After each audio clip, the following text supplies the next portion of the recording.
Before I go any further with this, take a huge grain of salt. So it's been near enough 2 weeks now since Injustice 2 came out, and it's still going hot to this day. And considering we're gonna get a ton of DLC coming our way very soon, I don't think it's going to die off anytime soon. Now when we first discovered the Injustice 2 DLC Fighter Pack number 1, we also got some teasers for the other 2 packs. And although some of the silhouettes were very vague, others were pretty obvious. But the one that got the most controversy out of all of them is of course the Raiden silhouette, because in hindsight we already have Sub-Zero in the game, so we don't need another Mortal Kombat character. However, according to a quote-unquote Reddit leak, things aren't as quite as they seem. And before I go any further with this, please note that this could very well be wrong. However, there could be some meat to this because A, apparently this is going by the same guy who leaked pretty much the entire game before launch, and B, this post did come out one day before Red Hood's gameplay trailer, and the details revolving around Red Hood's gameplay in that specific post was spot on. So again, this could be real, however there's a small chance that this could actually be fake. So here we have a sample of this supposed leaked post, and already it explains the first pack, which revolves around Red Hood, Sub-Zero and Starfire. Now pack number 2 consists of Black Manta, Terra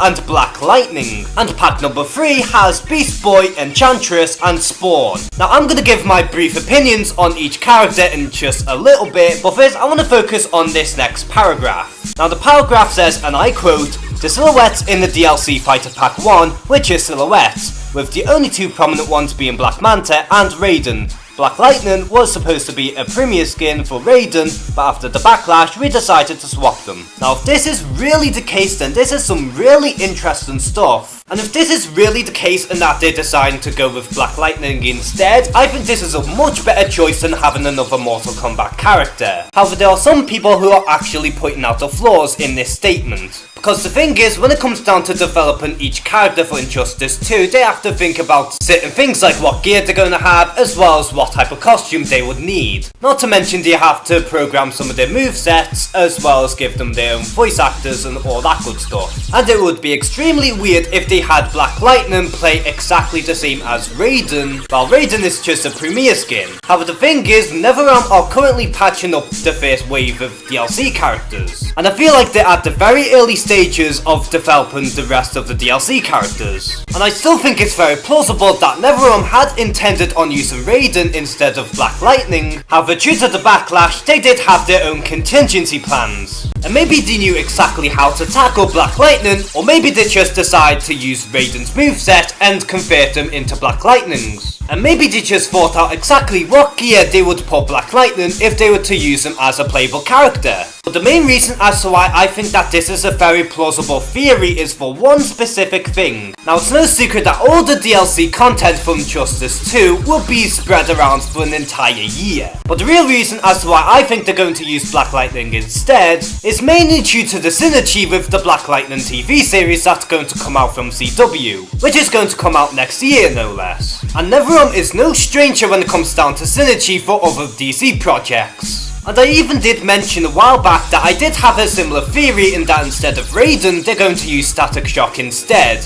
And the reason why I thought about this is because Static Shock is a fan favourite, and he was also one of the most highest requested characters alongside Red Hood and Starfire. And we even get to see some leaked concept art featuring Static Shock and what he may look like in Injustice 2. But unfortunately, it seems like he's no longer going to have a chance in becoming a playable character. But what's not to say that he might not even be a premier skin for Black Lightning. But at the end of the day, if the rumours are true and that Black Lightning will be a DLC character instead of Raiden, then that is the best choice that NetherRealm has done. And while we're on the subject of the leaked roster for the DLC characters, I may as well discuss briefly on the rest of the confirmed characters, quote unquote. And again, this could possibly be fake, but hey, this list does have some merits of it being real. But alongside Black Lightning, who will be in pack number 2, we will also be getting Black Manta. And considering we have the silhouette of Black Manta remaining the same, and also the fact that we have a new look for Black Manta for the stage transition, I strongly believe that Black Manta is in fact confirmed for Injustice 2, and that makes me incredibly happy because I want another Aquaman representative. And there's no better character for Aquaman representative other than Black Manta himself. And the last character for pack number 2 is of course Terra. And although Terra would make a very unique character in the roster, I personally am not a fan of this character. And it kind of baffles my mind because barely anyone has requested Terra,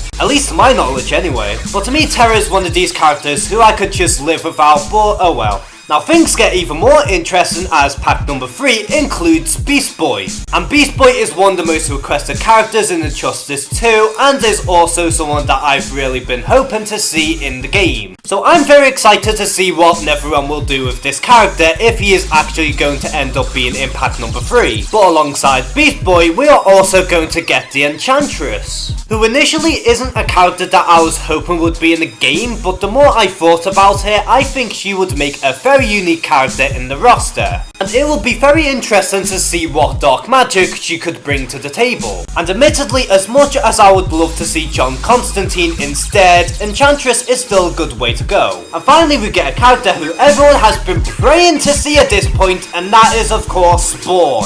And as you may or may not know, I am a huge fan of this character, so if this is true and that Spawn is going to be in pack number 3, then I will be very impressed. And I pray to God that this list is actually real. And if this list is actually real, then I think that this is a very solid pick for all the other DLC characters. I mean, sure, you have maybe 1 or 2 characters who I'm not too fussed about, but either way I can still see the appeal. So how do you feel about Black Lightning potentially taking Raiden's role as the new DLC character? And do you think that this potential leak could be real or fake? Comment below and share some thoughts. And as always, thank you guys for watching this video. Please like and subscribe, take care and have a good one.